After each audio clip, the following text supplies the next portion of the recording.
Assalamualaikum warahmatullahi wabarakatuh. Ketemu lagi dengan saya, Eka Herawati, dalam pembelajaran matematika wajib kelas 12. Dalam kesempatan kali ini, kita akan masih membahas tentang statistika, di mana yang akan kita bahas kali ini adalah tentang ukuran letak data. Sebelum kita mulai untuk ukuran letak data, kita coba ingat kembali beberapa materi yang telah kita pelajari pertemuan sebelumnya, yaitu tentang ukuran pemusatan data. Adapun ukuran pemusatan data itu adalah nilai statistik yang dianggap dapat mewakili kumpulan suatu data. Pada pertemuan sebelumnya, kita sudah mempelajari ukuran pemusatan data antara lain ada min, ada median, dan ada modus. Untuk min itu berarti rata-rata hitung, median itu adalah nilai tengah suatu data terurut, dan modus itu merupakan nilai dengan frekuensi terbesar. Untuk kali ini kita akan belajar tentang ukuran letak data. Jadi kalian juga perlu tahu sebenarnya apa sih ukuran letak data itu. Ukuran letak data di sini adalah ukuran yang melihat di mana letak salah satu data dari sekumpulan banyak data yang ada. Adapun ukuran letak data yang akan kita pelajari di sini antara lain yang pertama adalah kuartil, yang kedua adalah desil, dan yang ketiga adalah persentil. Kita coba bahas satu persatu. Jadi untuk ukuran letak data tadi, kita akan bahas 3 bentuk ukuran letak data. Yang pertama adalah kuartil. Apa itu kuartil? Kuartil di sini dilambangkan dengan QI. Kuartil adalah ukuran letak yang membagi data terurut menjadi 4 bagian sama besar. Jadi di sini nanti ada 3 nilai kuartil yang bisa kita tentukan nilainya, yaitu Q1, Q2, dan Q3. Sedangkan untuk desil dilambangkan dengan DI. Adapun desil adalah ukuran letak yang membagi data terurut menjadi 10 bagian sama besar. Jadi di sini nilai desil yang dapat kita cari ada 9 desil, yaitu D1, D2, D3, D4, D5, D6, D7, D8, dan D9. Sedangkan untuk yang ketiga ukuran letaknya adalah persentil, dilambangkan dengan PI, sesuai dengan bentuk katanya yaitu persen. Maka persentil itu adalah ukuran letak yang membagi data terurut menjadi 100 bagian sama besar, yaitu nantinya nilai persentil yang bisa kita tentukan nilainya ada 99 persentil, yaitu dimulai dari P1, P2, P3 sampai P99. Yang tentunya di sini dalam setiap data kita tidak perlu mencari semuanya, tapi tinggal disesuaikan dengan nilai persentil yang kita akan cari atau yang kita butuhkan saja. Baik, kita coba bahas satu persatu. Kita mulai dari yang pertama, yaitu kuartil. Kuartil adalah nilai yang membagi data terurut menjadi 4 bagian sama besar. Di sini nilai kuartil, di sini nanti ada 3 nilai kuartil yang bisa kita tentukan nilainya, yaitu yang pertama kuartil bawah atau dilambangkan dengan Q1. Yang kedua adalah kuartil tengah atau dilambangkan dengan Q2. Yang ketiga adalah kuartil atas atau dilambangkan dengan Q3. Adapun untuk kuartil data kelompok, kita dapat menentukan nilainya dengan beberapa tahapan, yaitu yang pertama adalah menentukan letak kelas kuartilnya terlebih dahulu, yaitu dengan cara data ke I/4 kali sigma Fi. Jadi di sini kita hitung dulu posisi letak kelas kuartilnya di mana sih, dengan cara I/4 dikalikan dengan sigma Fi. Di sini bentuknya masih I ya. I itu berarti nanti kita sesuaikan dengan kuartil berapa sih yang mau kita cari.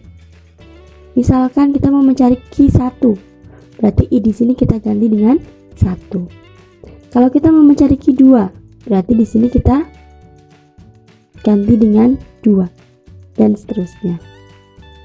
Setelah letak kelas kuartilnya ketemu, Maka langkah berikutnya adalah menentukan nilai kuartilnya, yaitu dengan menggunakan rumus QI sama dengan TB ditambah I per 4 kali sigma FI dikurangi frekuensi kumulatif sebelum dibagi frekuensi kuartilnya dikali dengan panjang kelasnya.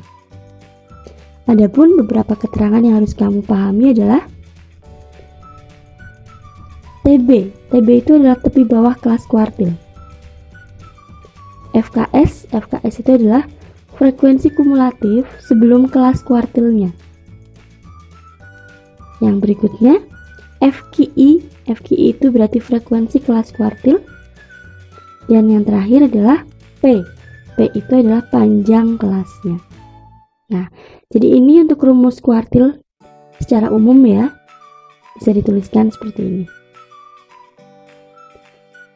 Dari rumus umum ini kita bisa memecah rumus tersebut sesuai dengan nilai kuartil yang akan kita cari. Kita awali dulu dari kuartil bawah. Kuartil bawah atau Q1. Sesuai dengan rumus yang tersedia tadi, maka pertama kita akan mencari letaknya dulu. Letak Q1-nya itu di mana sih? Nah, letak Q1 dapat dicari dari data ke 1/4 kali sigma FI. 1/4. Jadi di sini I-nya sudah kita ganti dengan angka 1.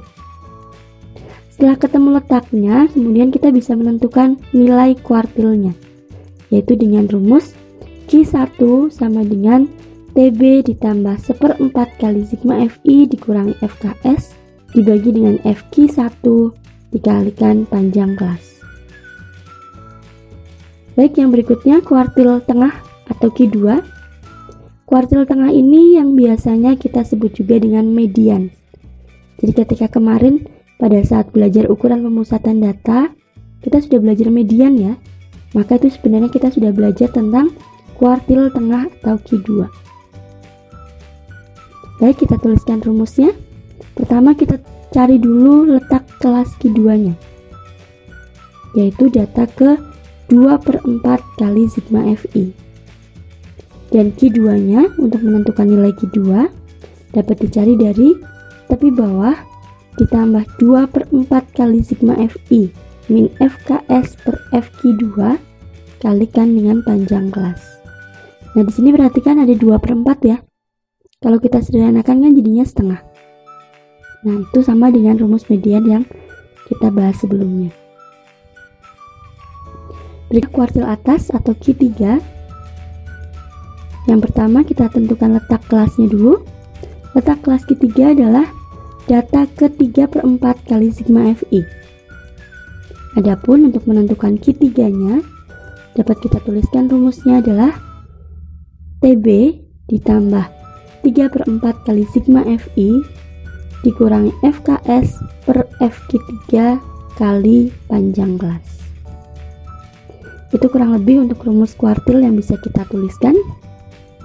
Sekarang kita lanjutkan untuk ukuran letak data yang kedua, yaitu desil. Desil itu adalah nilai yang membagi data terurut menjadi 10 bagian sama besar. Adapun nilai desil yang bisa kita cari ada 9 desil, yaitu D1, D2, D3, dan seterusnya sampai D9. Untuk desil data kelompok, langkah-langkahnya untuk menentukan nilainya ada beberapa tahapan. Yang pertama, jadi sebenarnya mirip persis ya dengan kuartil tadi, pembedanya hanya pembaginya saja. Kalau tadi kuartil itu dibagi menjadi 4, kalau desil di sini berarti menjadi 10 bagian. Nah, oke, lanjut lagi. Jadi langkah pertama untuk menentukan desil data kelompok adalah tentukan dulu letak kelasnya, yaitu dengan cara I per 10 kali dengan sigma FI. Nah, ini pembedanya hanya di sini. Setelah ketemu letaknya, kemudian kita tuliskan nilai desilnya dengan menggunakan rumus DI sama dengan TB ditambah I per 10 kali sigma FI dikurangi frekuensi kumulatif sebelum dibagi dengan frekuensi DI-nya itu, kalikan panjang kelas. Untuk keterangan masih sama dengan yang sebelumnya untuk kuartil ya. TB berarti tepi bawah kelas desilnya. FKS adalah frekuensi kumulatif sebelum kelas desil. FKI adalah frekuensi kelas desil. Dan P adalah panjang kelasnya. Baik, kita coba tuliskan tadi. Nilai desil kurang lebih ada 9 ya yang bisa kita tuliskan. Nanti silahkan kalian coba tuliskan beberapa rumusnya. Di sini saya hanya akan mencontohkan beberapa saja. Misal, kita butuhnya adalah desil ke-1 atau D1. Maka rumus yang bisa kita tuliskan adalah, pertama cari dulu letak kelasnya. Letak kelas D1 adalah data ke-1/10. Jadi I di sini kembali kita ganti dengan 1. 1/10 dikalikan dengan sigma Fi. Berikutnya kita tuliskan rumus D1-nya, yaitu TB ditambah 1/10 kali sigma Fi dikurangi frekuensi kumulatif sebelum per frekuensi DI dibagi frekuensi D1 dikalikan dengan panjang kelasnya. Baik, dilanjutkan.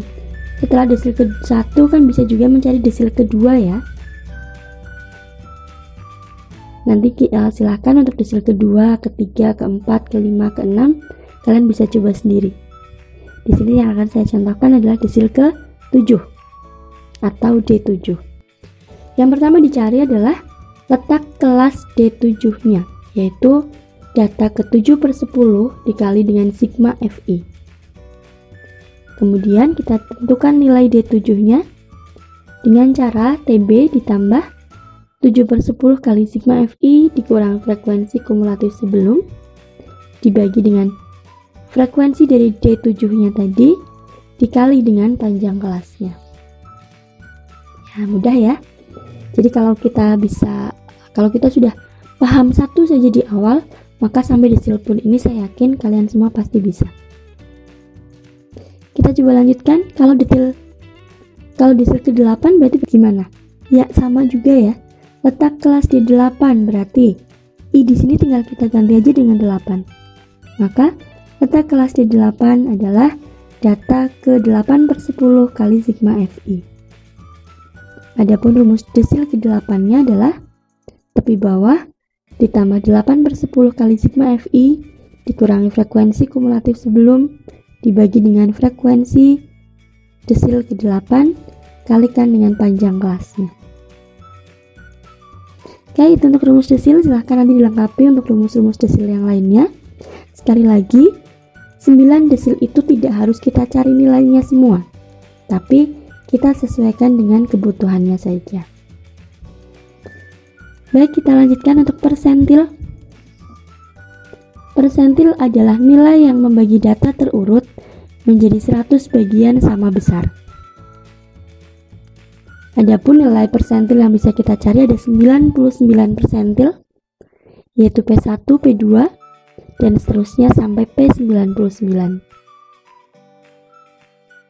Untuk menentukan persentil dasar kelompok, kalau kalian sudah lancar di kuartil dan desil, saya yakin di persentil pun pasti sudah bisa lebih mudah.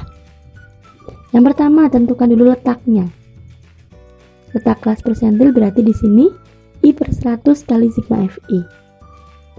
Setelah ketemu letaknya, kemudian kita bisa menentukan nilai persentilnya, yaitu dengan rumus PI sama dengan TB ditambah I/100 kali sigma Fi min FKS per FPI kalikan dengan panjang kelas. Adapun keterangannya masih sama. Maka dari rumus umum persentil ini, kita bisa menuliskan kembali beberapa rumus persentil. Ya, saya contohkan beberapa aja di antaranya. Saya contohkan dari persentil ke-1. Maka di sini letak kelas dari P1 itu adalah data ke-1/100 dikali dengan sigma Fi. Dan untuk rumus P1-nya berarti TB ditambah 1/100 kali sigma Fi min frekuensi kumulatif sebelum dibagi frekuensi P1 dikalikan dengan panjang kelasnya. Untuk persentil ke-20 gimana? Ayo, ada yang bisa ya? Saya yakin semuanya sudah bisa. Jadi, letak kelas P20 adalah data ke-20 per 100 kali sigma Fi. Untuk rumusnya, P20 adalah TB ditambah 20 per 100 kali sigma Fi dikurangi frekuensi kumulatif sebelum dibagi frekuensi persentil ke-20-nya kalikan dengan panjang kelas. Ya, jadi kalau mau dicari persentilnya banyak sekali ya, karena ada 99 persentil yang bisa kita tentukan nilainya. Satu lagi coba. Misal kita mau mencari apa? Yang terakhir ya, persentil ke-99. Jadi gimana rumusnya? Ya, rumusnya adalah pertama cari dulu letaknya. Letak kelas dari persentil ke-99 yaitu data ke-99 per 100 kalikan dengan sigma Fi. Maka P99-nya dapat ditulis dengan TB ditambah 99 per 100 kali sigma Fi dikurangi frekuensi kumulatif sebelum dibagi frekuensi persentil ke-99 kalikan dengan panjang kelas. Itu kurang lebih rumus yang bisa kalian gunakan dari kuartil, desil, dan persentil. Sebenarnya pada intinya konsep rumusnya hampir sama. Perbedaan hanya terletak pada pembaginya saja. Kalau kuartil pembaginya adalah 4, kalau desil pembaginya adalah 10, dan kalau persentil pembaginya adalah 100. Dan sekali lagi saya ingatkan, jangan hafalkan lambang ya di sini. Karena nanti biasanya buku yang satu dengan buku yang lain menggunakan lambang yang berbeda. Jadi pahami maknanya. Baik, sekarang kita langsung aja ke contoh soal. Baik, di sini kita langsung saja ke contoh soalnya. Di sini diketahui sebuah data dalam bentuk tabel distribusi frekuensi sebagai berikut. Wah, ternyata nilainya dalam bentuk desimal ya di sini. Saya coba berikan yang agak sedikit berbeda biar kalian bisa mengeksplor kemampuan kalian juga. Baik, di sini dari data ini kita akan diminta mencari nilai kuartil atas, D3, dan P65. Kita coba selesaikan satu persatu. Kita mulai dari yang pertama, yaitu kuartil atas. Jangan sampai tertukar. Apa itu kuartil atas? Kuartil atas itu adalah Q3. Baik, kita akan mulai selesaikan dari Q3-nya terlebih dahulu. Baik, kita mulai dari yang pertama, yaitu Q3. Pertama kita akan menentukan letaknya dulu. Letak Q3 itu adalah 3/4 kali sigma Fi. Nah, berarti di sini kita butuh sigma Fi dulu ya. Nah, biar kita nggak kerja dua kali, kita akan menuliskan dulu di sini FK-nya. Dalam hal ini FK-nya adalah FK kurang dari ya. Kita coba buat 2-nya kita geser, kemudian tambahkan dengan 5, 7, tambahkan dengan 10, 17, tambahkan dengan 13, berarti 30, tambahkan dengan 27, 57, tambahkan dengan 23, 10, tambahkan dengan 16, 96, ditambah dengan 4, berarti setelah kita tahu bahwa frekuensi kumulatifnya di bagian akhir adalah 100, maka ini berarti kita bisa tahu bahwa sigma Fi di situ itu adalah 100. Kita coba cari di sini. Nah, kita coba tuliskan di sini. 3/4 dikalikan dengan 100. Kita coba hitung. 3 kali 25 berarti 75. Maka letak Q3-nya itu adalah data ke-75.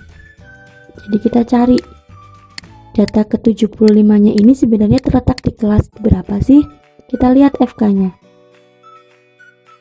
27 di sini baru 57. Oh, berarti posisinya ada di kelas ke 1 2 3 4 5 6. Berarti posisi dari Q3 itu berada di kelas ke-6. Nah, ini posisi Q3-nya. Ya. Jadi posisi Q3-nya itu terletak di kelas ke-6. Setelah kita tahu posisinya di kelas ke-6, maka kita bisa tuliskan rumus Q3-nya, yaitu Q3 sama dengan tepi bawah ditambah 3/4 kali sigma Fi dikurangi frekuensi kumulatif sebelum dibagi dengan Fq3 kalikan dengan panjang kelasnya. Kita coba tuliskan. Nah, kita lihat TB itu adalah tepi bawah kelasnya. Kelasnya kan kelas ke-6. Kita lihat TB-nya berapa sih? TB-nya berarti 73,7 dikurangi berapa? Bukan dikurangi 0,5 lagi, tapi dikurangi dengan 0,05. Ingat, pengurangan dari tepi bawah itu selalu ketelitiannya 1 digit lebih rendah daripada nilai data itu sendiri. Jadi di sini tepi bawahnya adalah 73,65. Kita tuliskan di sini. Nah, kemudian 3/4 kali sigma Fi nya berapa? Tadi kita sudah hitung. 3/4 dari sigma Fi adalah 75. Kemudian frekuensi kumulatif sebelum, mana sih FKS-nya? FKS-nya adalah frekuensi kumulatif sebelum kelas median. Kelas mediannya kan ini. Maka inilah yang disebut dengan FKS, yaitu 57 dibagi Fq3. Fq3 adalah frekuensi kelasnya, kelas Q3-nya. Berarti karena kelas Q3-nya adalah kelas ke-6, maka Fq3-nya kita ambil dari frekuensi kelas ketiga tersebut, yaitu 23. Nah, panjang kelasnya berapa? Panjang kelasnya tinggal kita hitung. Ini ya, saya ambil dari yang batas bawah, 72,5 dikurangi dengan 72,2. Berapa itu nilainya? Ya, jadi panjang kelasnya adalah 0,3. Baik, kita mulai hitung karena semua nilai-nilainya sudah diketahui. Kita coba selesaikan. Di sini 73,65. 75 kurang 57 berapa itu?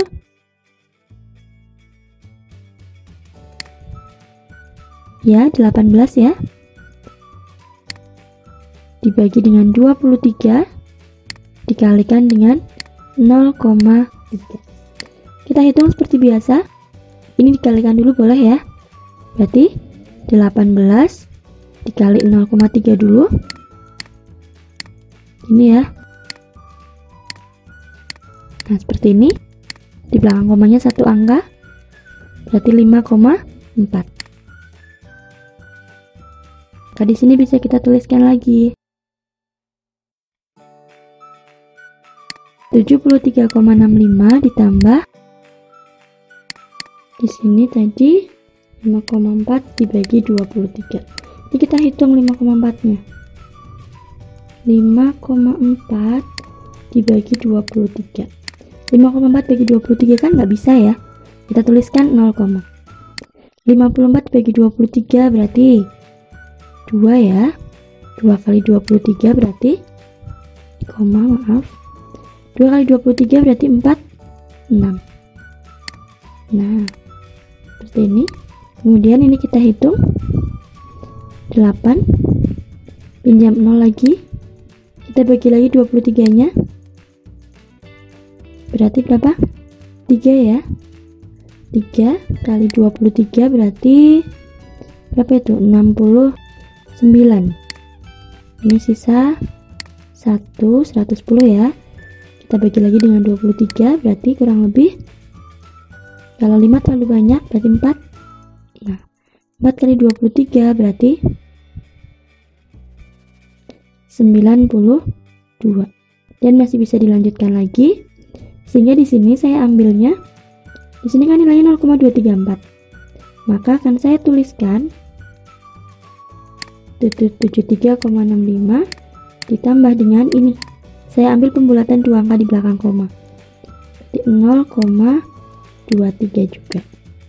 Maka hasil akhirnya adalah 73,88. Nah, ini nilai dari Q3-nya. Baik, itu untuk penyelesaian dari Q3. Sekarang kita lanjutkan untuk yang berikutnya, yaitu D3. Ini saya hapus dulu. Baik, sekarang kita lanjutkan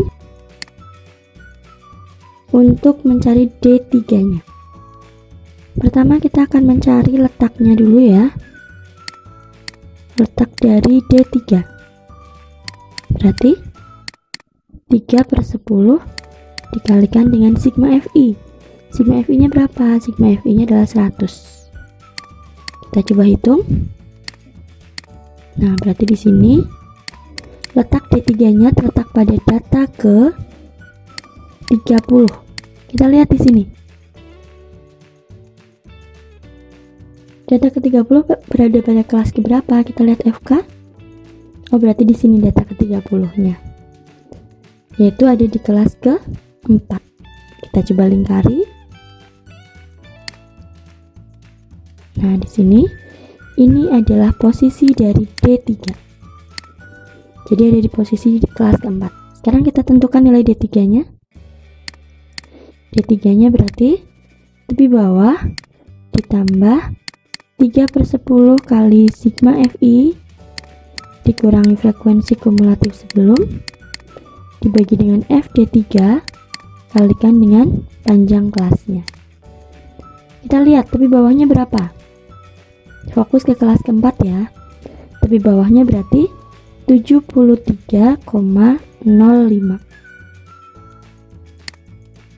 Nah, tambah 3/10 kali sigma Fi nya tadi sudah dicari, yaitu 30. FKS nya berapa? FKS adalah frekuensi kumulatif sebelum kelas D3, berarti ini ya. Jadi di sini 17. FD3 nya berapa? FD3 adalah frekuensi kelasnya, yaitu 13. Panjang kelasnya tadi sudah kita cari ya. Kita ambil dari sini, yaitu 0,3. Baik, kita mulai hitung lagi seperti tadi. Nah, kita tuliskan. Ini pas ya, 13 ya. Nah, kita sederhanakan sehingga 73,05 ditambah dengan 0,3 berarti hasilnya adalah 73,35. Baik, itu untuk nilai D3. Sekarang masih kita lanjutkan, masih ada satu lagi, yaitu untuk P65. Baik, kita langsung saja cari untuk nilai dari persentil ke 65-nya. Kita mulai dari letaknya terlebih dahulu. Letak dari P65 berarti 65/100 dikali dengan 100. Berapa hasilnya? Ya, betul, 65. Kita cari data ke 65 itu ada di kelas ke berapa? Kita lihat lagi di sini. Sampai sini baru 57 ya. Oh, berarti sama. Berarti data ke 65 terletak pada kelas ke-6 juga. Kita berikan tanda bahwa di sini juga posisi dari persentil ke-65. Langsung kita tentukan nilainya. P65 berarti tepi bawah ditambah 65/100 kalikan dengan sigma Fi kurangi FKS dibagi dengan FP65-nya kalikan dengan panjang kelasnya. Baik, kita tentukan nilai tepi bawahnya. Tepi bawah dari kelas ke-6 berarti 73,65. 65/100 kali sigma Fi nya tadi udah ketemu ya, yaitu 65. FKS nya adalah frekuensi kumulatif sebelum. Kita lihat posisinya kan di sini, berarti yang sebelumnya adalah 57.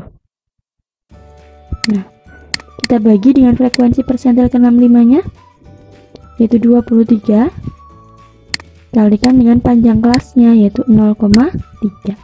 Kita hitung. Nah, 65 kurangi 57 berarti 8 per 23 kalikan dengan 0,3. Kita hitung lagi seperti tadi. Kita kalikan dulu ya untuk mempermudah. 0,3 kali 8 berarti 2,4.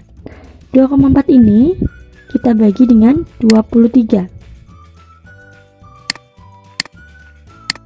2, dibagi 23 kan nggak bisa ya, berarti 0, kemudian 24 dibagi 23 1.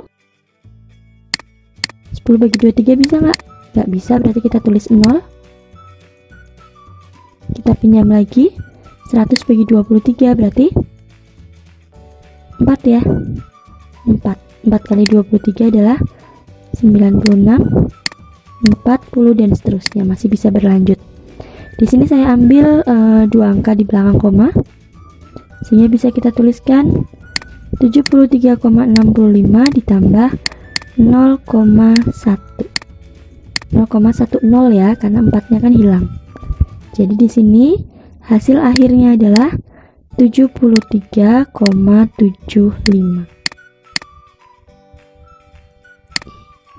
Itulah nilai dari persentil ke-65. Baik, 3 nilai sudah kita lihat hasilnya, dimulai dari Q3, D3, dan P65. Itu kurang lebih sedikit contoh cara menghitung atau cara mencari nilai kuartil, desil, dan persentil dari sebuah data kelompok. Baik, semoga ada manfaatnya. Silahkan kalian coba pahami dengan baik, dimulai dari konsep awal, kemudian rumus, dan juga contoh soalnya. Semoga ada manfaatnya. Terima kasih telah menyaksikan video ini. Jangan lupa like, komen, dan subscribe, dan juga silahkan dipencet tombol loncengnya agar nanti ketika ada video baru kalian langsung bisa mendapatkan notifikasinya. Sekali lagi terima kasih, mohon maaf jika banyak kekurangan. Saya akhiri, wassalamualaikum warahmatullahi wabarakatuh.